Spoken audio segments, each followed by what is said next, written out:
Hello everyone and welcome back to Inside the Ropes. I'm Gary Cassidy and today I'm joined by a former NXT Tag Team Champion, and at the time of recording we're not going to jump the gun, NXT UK Heritage Cup finalist Trent Seven. How's it going today, Trent? Very well, thank you very much for having me on.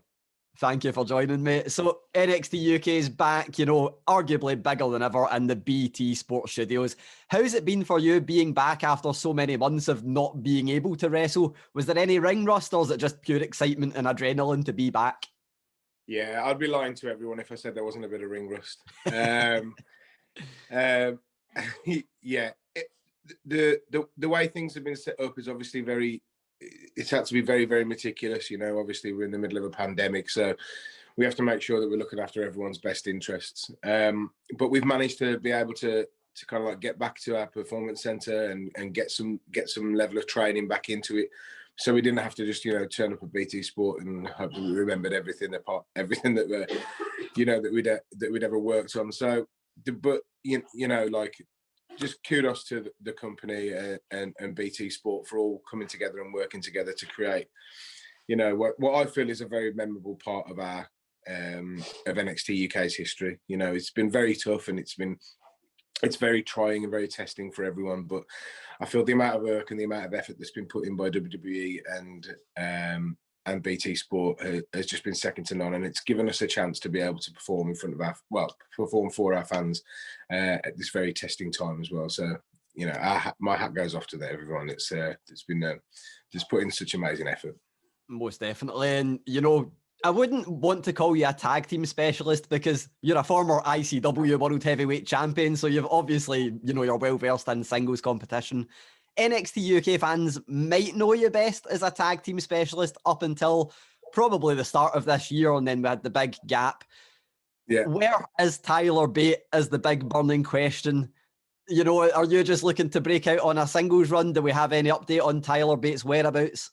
Yeah, at the moment, I am solely focused on this Heritage Cup. It's given me a huge chance to be able to cement myself as a little bit more, to cement the Trent Seven name rather than the Mustache Mountain name.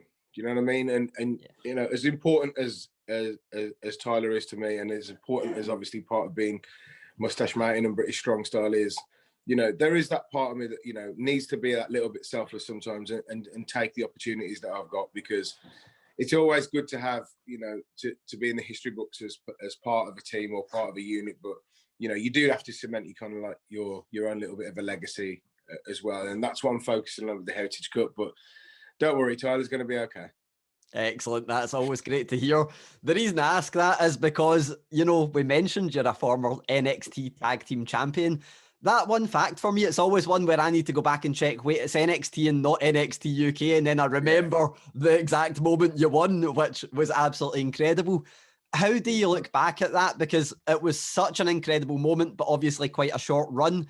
Do you look back with any regrets at all, or just taking it for what it was moment-wise?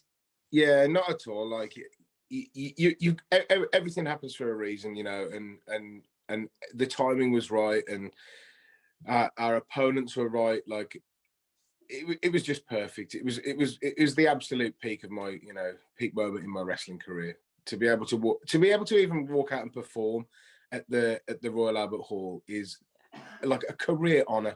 There's so many people that haven't had that opportunity, and in all forms of entertainment, singers, actors and incredible famous opera singers haven't had the chance to perform at that venue. And, we very, very luckily have. And then to get that kind of career defining moment as well, it sends kind of like goosebumps.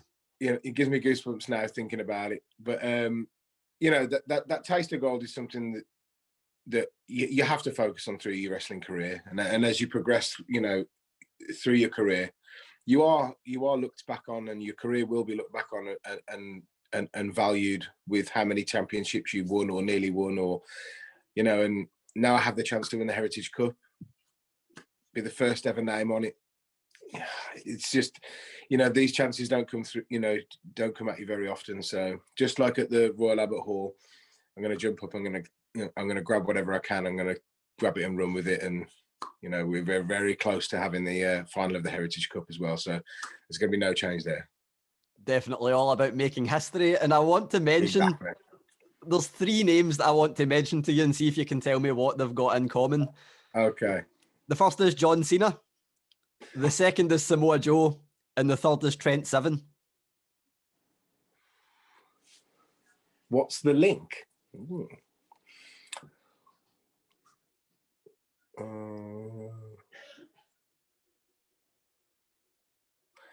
No, I think Cena was younger than me when he debuted. Is it something to do with our age? No, Or the age when we first did something? it is not. All three of you have been part of the Transformers franchise. Yeah, Ah. and I believe you were actually the first of the three to be part of it. I'm going to take it from your answer that none of those two guys reached out to you for advice on on acting as part of a Transformers movie. Yeah, I mean, I'm not gonna lie. I think they've slightly buddy hopped me as far as their acting career's gone. But yeah, no, that's a very cool fact. Yeah, I was in the Dark Knight. No, not Dark Knight. The Last Night. the last night. Yeah. So is acting something? I know that through NXT UK you get to portray that side of things on the mic and stuff as well. And I know that there was acting classes ran during lockdown and stuff. Is acting something you want to do more of? Yeah, absolutely. Acting and presenting is something that's always had, always been a passion of mine.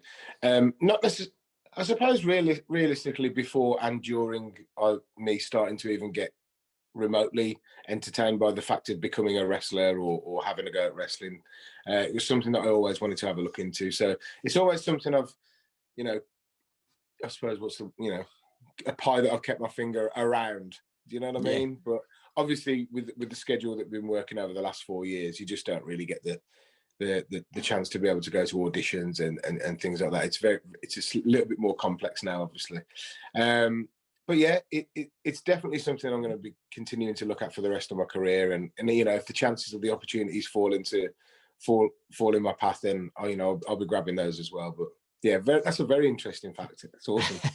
Most definitely. And I'm going to stick it in the theme of, three different things because we've got British Strong Style. You're part of three. So I want to ask you, what is the scariest thing out of these three? Last time you told me about your fear of almost making a fool of yourself to Ric Flair when you met him while a little bit worse for wear, shall we say, at a hotel.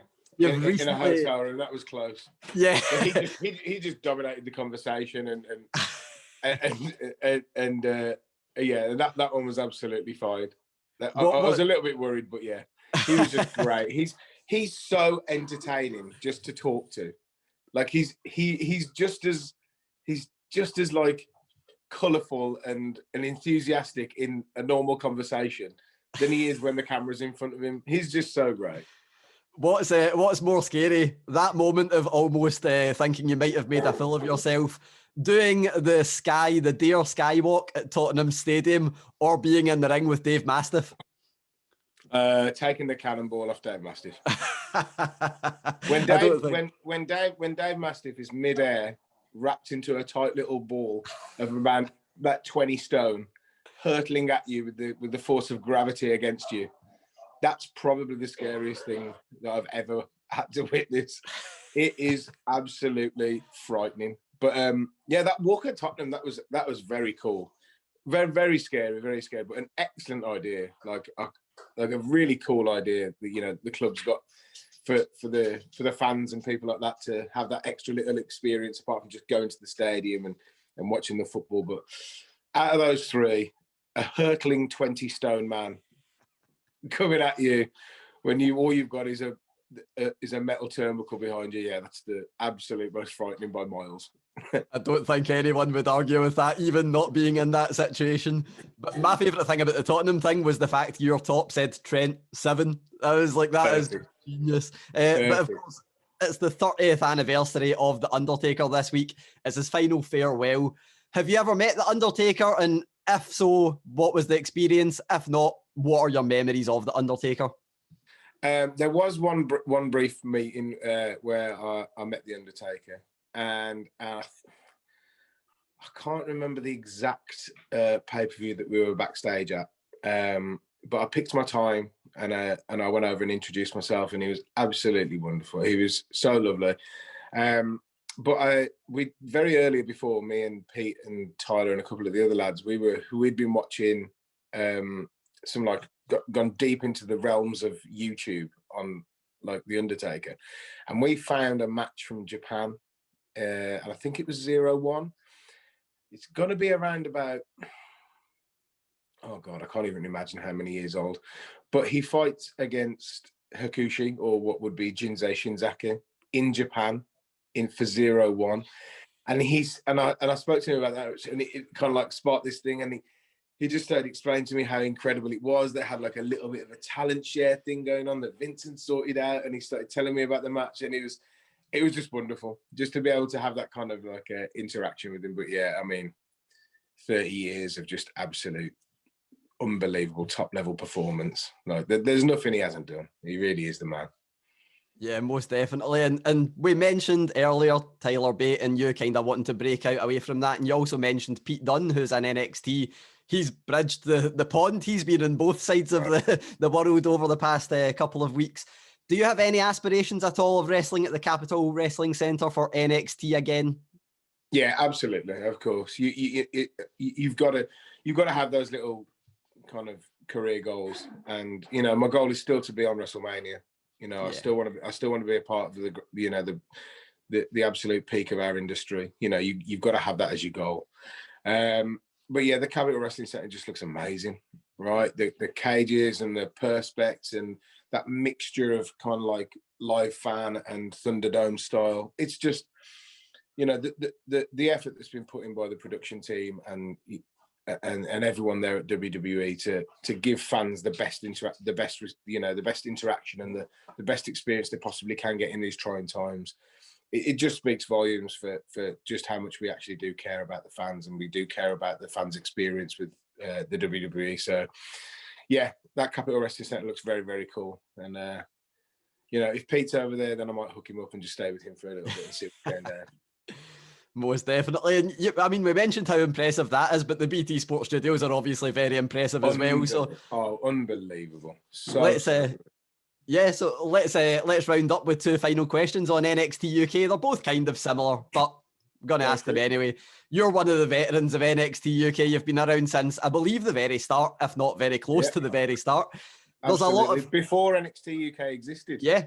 Exactly, the United Kingdom Championship tournament. So I need to ask, because a lot of faces seem to have come in over the past few weeks. Not even just new faces, but people that we've known for a while, but they seem to be breaking out and kind of either being rejuvenated or just kind of finding themselves. Who has really impressed you since coming back? I think it's common sense for me to say A-Kid. I think he's come on leaps and bounds, physically, mentally, the way he performs. You know, obviously I've been studying him, watching him quite fervently for the past few weeks, especially. But yeah, I just think he's got that kind of hybrid fighting style that's very, you know, it's becoming very popular in professional wrestling. And you know, he really is. You know, well, as much as he's one to watch, he's obviously, of course, he's one to watch. He's in the final against me, but he's definitely someone I've been watching very closely. I think you've just had the return from injury for Sam Gradwell. Yeah, you know, he's been, you know, marred with a knee injury for, I think he was out for almost 2 years with that full recuperation, and you know, that can be so testing, not just, you know, the mental side, the physical side of it, in actually making the repair and making your way back to the ring. But I think mentally it puts you under an incredible amount of pressure as well. And you know, touch wood, I haven't had to deal with that myself. But watching someone so mentally strong as someone like a Sam Gradwell, just stick to his guns and stick at it and just keep working and working and working, to go through 2 years of, you know, watching everyone else, you know, get these amazing things like Royal Albert Hall, all these things that he had he unfortunately missed out on, to then come back in the most incredible shape and the most incredible visual like version of him. And I think that speaks volumes for people. So I've got to, you know, I'd be doing myself an injustice if I didn't give Sam Gradwell a huge shout out for the amount of effort that he's put in over the course of the last year or so. Yeah, most definitely. He's almost like a new superstar. It's brilliant to see. Yeah, it's amazing. Yeah. One final question. You've already touched on it there with A-Kid. Heritage Cup final. I don't think you could find maybe two more different superstars in terms of styles. And, you know, you represent everything that's, you know, British wrestling, heritage. He's the new up-and-comer, but he is so exciting to watch as well. What can people expect from that match? I think that's a great explanation. You can expect one of the true merges of different styles. You know, I'm coming from a slightly more heavyweight standpoint. Like I say, a bit more of a classic British wrestler performance. Whereas now you've got this super fast hybrid, you know, MMA type pro wrestler as well. I think you're going to have a real big clash of styles, and I think what you've got on your hands is a true tournament final. You know, where I think every single aspect of each of our styles is going to be tested, and may the best man win. Most definitely. Thank you so much. I'd wish you good luck. I don't think you'll need it. And I'm just going to enjoy everything that's put in front of me, NXT UK wise, because it's been a pleasure to watch. Thanks, and best of luck. Thank you very much indeed.